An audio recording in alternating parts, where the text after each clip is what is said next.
Hello dear students, आज के इस वीडियो में हम लोग देखने वाले हैं class 5 petals English UP board के लेसन 2 को। लेसन 2 का नाम है the ant and the Dove, यानी कि चींटी और कबूतर। इस चैप्टर का नाम है। इस चैप्टर में बताया गया है कि कैसे अपनी दोस्ती को ईमानदारी के साथ निभाया जाता है। इस स्टोरी में बताया गया है। चींटी और कबूतर के माध्यम से हम लोग शिक्षा लेंगे इस वीडियो में। और ये जो देखिए स्टोरी जितना भी है इसका सभी लाइन के नीचे मैंने इसका हिंदी में उच्चारण लिख दिया है ताकि आप लोग अच्छे से इसको समझ सकते हैं जिनको नहीं पढ़ने आता है इंग्लिश। और उसके बाद इसका अर्थ नीचे मैं यहाँ पे लिखा हूँ, यहाँ पे उंगली का सिंबल दिया हुआ है। तो आइए इसको पढ़ते हैं। स्टोरी स्टार्ट यहाँ से होता है। It was a hot day, यानी कि गर्मी का एक दिन था। यानी कि कहने का मतलब यहाँ पे है, जो इट मतलब यह होता है तो यह यहाँ पे सेंस नहीं निकलेगा। यो लगाया जाता है सब्जेक्ट के तौर पे, जैसे कि कोई दिन मौसम कैसा था, ठंडा था, गर्मी था या बरसात था, उसके लिए इट का प्रयोग किया जाता है। ठीक है, यहाँ पे इट का मतलब ये नहीं निकालेंगे कि यह एक गर्म दिन था, ऐसा नहीं निकालेंगे। इसका निकलेगा गर्मी का एक दिन था। हॉट मतलब होता है गर्म, डे मतलब दिन, और वाज आपका सहायक क्रिया था कि लगाया गया है। अगला जो लाइन है आपका, a little ant was very thirsty. देखिए थ्रस्टी मतलब होता है प्यासा, वेरी मतलब बहुत, आंट मतलब चींटी जानते हैं, लिटिल मतलब छोटा, यानी कि एक छोटी चींटी बहुत प्यासी थी। ठीक है, इसका कहने का मतलब यहाँ पे यही होगा, a little ant was very thirsty, यानी कि एक छोटी चींटी बहुत प्यासी थी। अगला जो लाइन इसका है, she went to a river to drink water, यानी कि वह पानी पीने के लिए नदी पर गई। देखिए सी मतलब वह किसके लिए प्रयोग किया गया है, चींटी के लिए। चींटी स्त्रीलिंग होता है, यहाँ पे सी दिया गया है। वेंट मतलब गई, गया। टू अ रिवर यानी एक नदी पर गई, क्या करने गई, टू ड्रिंक पीने के लिए। क्या पीने के लिए, पानी, वाटर माने पानी, यानी वह पानी पीने के लिए एक नदी पर गई। जस्ट देन, अगला लाइन इसका है, जस्ट देन सी लॉस्ट हर बैलेंस। ठीक है, जस्ट देन का मतलब होता है तभी। ठीक है, सी मतलब वह, लॉस्ट मतलब खो बैठी, यानी कि खो देती है, खो देना। ठीक है, अब हर मतलब अपना होता है। जब ये हर लगाया गया है सी के साथ, इसका मतलब होता है अपना। ठीक है, बैलेंस मतलब संतुलन। ठीक है, तो यानी कि तभी वह अपना संतुलन खो बैठी। And fail into the water, and fail into the water, और पानी में गिर गई। फेल मतलब होता है गिरना। ठीक है, फेल इनटू द वाटर। अगला देखते हैं, जब पानी में गिर गई तो क्या होता है, सी क्राइड, वह चिल्लाई, यानी कि वह उसने चिल्लाया बोल सकते हैं, या उसने रोते हुए कहा, ऐसे ही बोल सकते हैं। क्राइड मतलब रोना भी होता है, चिल्लाना भी होता है। हेल्प हेल्प, हेल्प मतलब होता है मदद करना, यानी कि सहायता करो, सहायता करो, मदद करो, मदद करो। जब चींटी पानी में गिर जाती है तो चिल्लाती है, मदद करो, मदद करो। तो आगे देखते हैं क्या होता है, a dove was sitting in a tree. A dove, dove मतलब वही सफ़ेद कबूतर बोल सकते हैं या फाख्ता बोल सकते हैं, तो दोनों होता है इसका मतलब। A dove was sitting in a tree, एक सफ़ेद कबूतर पेड़ पर बैठा था। देखिए यहाँ पे इन मतलब में होता है, लेकिन जब पेड़ में बैठता है यहाँ पे इन मतलब पर होता है। ठीक है, तो इसमें कन्फ्यूजन मत होइएगा आप लोग। सिटिंग माने बैठा। ठीक है, तो a dove was sitting in a tree, यानी कि एक सफ़ेद कबूतर पेड़ पर बैठा हुआ था। आगे देखते हैं अगला line, she heard the ants cry, मतलब कि सी हर्ड, उसने चींटी की रोने की आवाज़ सुनी। हर्ड मतलब होता है सुनना। ठीक है, हर्ड द एंट्स क्राई, यानी कि चींटी की रोने की आवाज़ को सुना उसने। कौन सुना, जो पेड़ पर बैठा था कबूतर, उसने आवाज़ सुना। जब नदी में गिर गई थी चींटी तो वो चिल्ला रही हेल्प हेल्प हेल्प, तो जो ऊपर बैठा था कबूतर तो उसकी रोने की आवाज़ को सुनी। तो आगे देखते हैं क्या होता है, the Dove dropped a big leaf into the water. Leaf मतलब होता है पत्ता। ठीक है, यानी कि उसने क्या किया कि पेड़ पर बैठा था कबूतर और पेड़ पर से एक मतलब बड़ा पत्ता गिरा दिया पानी में, ठीक है। The Dove dropped a big leaf into the water, यानी कि कबूतर ने एक बड़ा पत्ता पानी में गिरा दिया, ठीक है। थोड़ा इसको छोटा कर देते हैं ताकि दिखाई देगा आप लोगों को। चलिए आगे देखते हैं।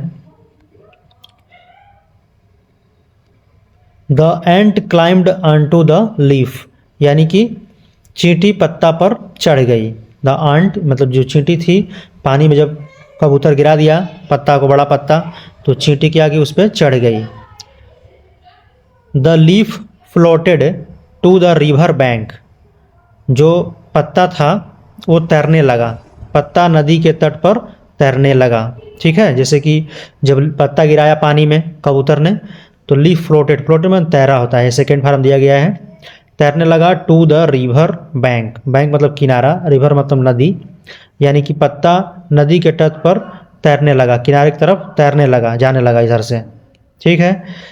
इन दिस वे, इस तरह से, इन दिस वे का मतलब इस तरह से।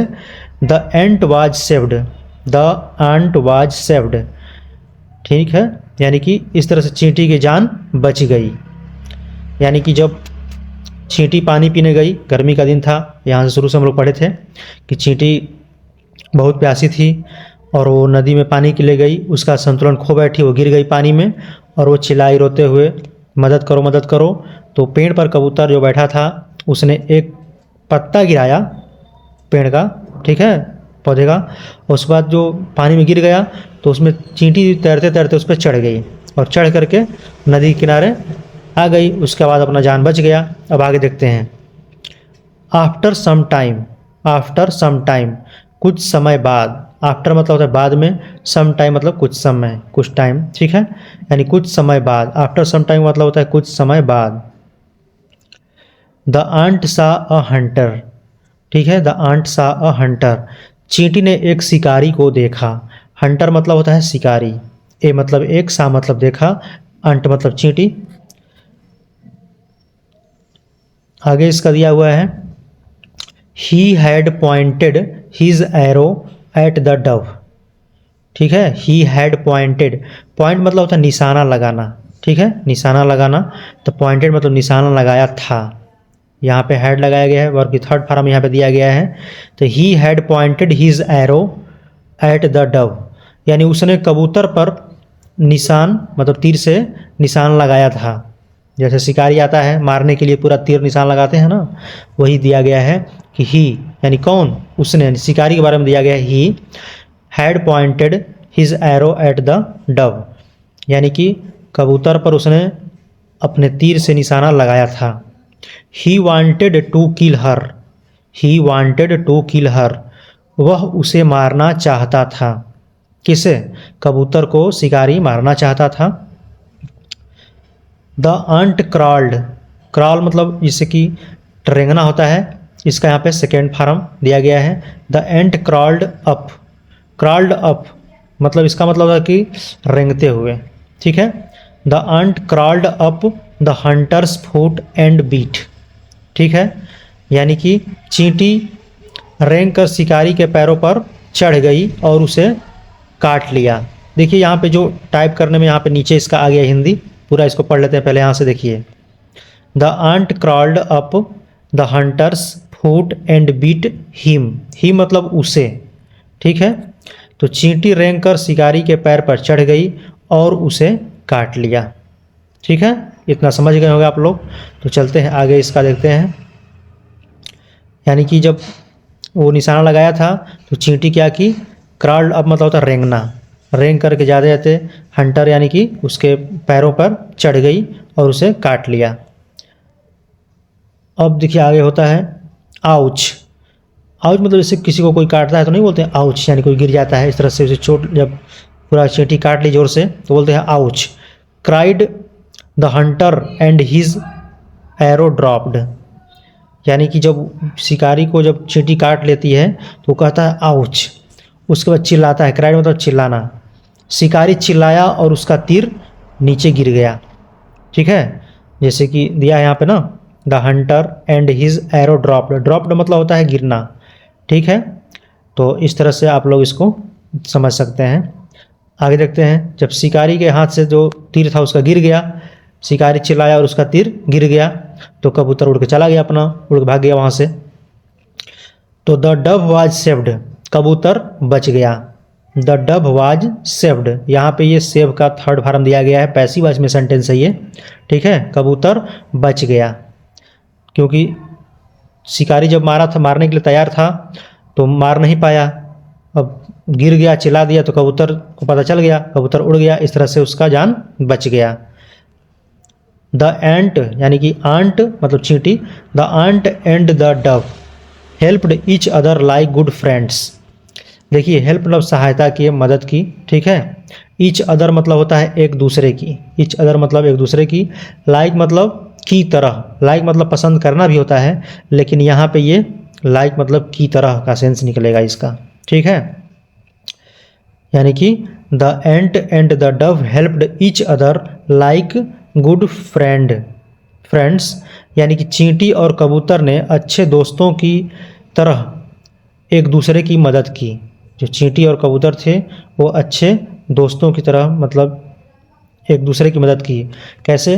जब चींटी जब मुसीबत में फंसी थी तो कबूतर ऊपर से पत्ता गिरा दिया था पेड़ पर से, चींटी तैर के किनारे आ गई थी, उसका जान बच गया था। और अभी इसमें देखें कि जब कबूतर पेड़ पर बैठा था, शिकारी मारने के लिए तैयार था, तो चींटी जाके शिकारी के पैर में काट देती है, तो इस तरह से कबूतर का जान बच जाता है। यही इस चैप्टर में बताया गया है। और जो नीचे देखिए यहाँ पे दिया गया है, इसको पढ़ते हैं, आपके बुक में दिया गया है, ए friend in need is a friend Indeed. Indeed मतलब होता है वास्तव में, सचमुच में, ठीक है। तो यानी कि ज़रूरत में काम आने वाला दोस्त ही सचमुच में दोस्त होता है। कहने का मतलब इस लाइन का मतलब यही होगा, अ फ्रेंड इन नीड, नीड मतलब होता है ज़रूरत, ठीक है, और इंडीड मतलब होता है वास्तव में, सचमुच में। सच्चा दोस्त वही होता है जो ज़रूरत में काम आने वाला होता है, ठीक है। तो इसका मतलब ये होगा, ज़रूरत में काम आने वाला दोस्त ही सचमुच में दोस्त होता है। तो मिलते हैं नेक्स्ट वीडियो में, धन्यवाद।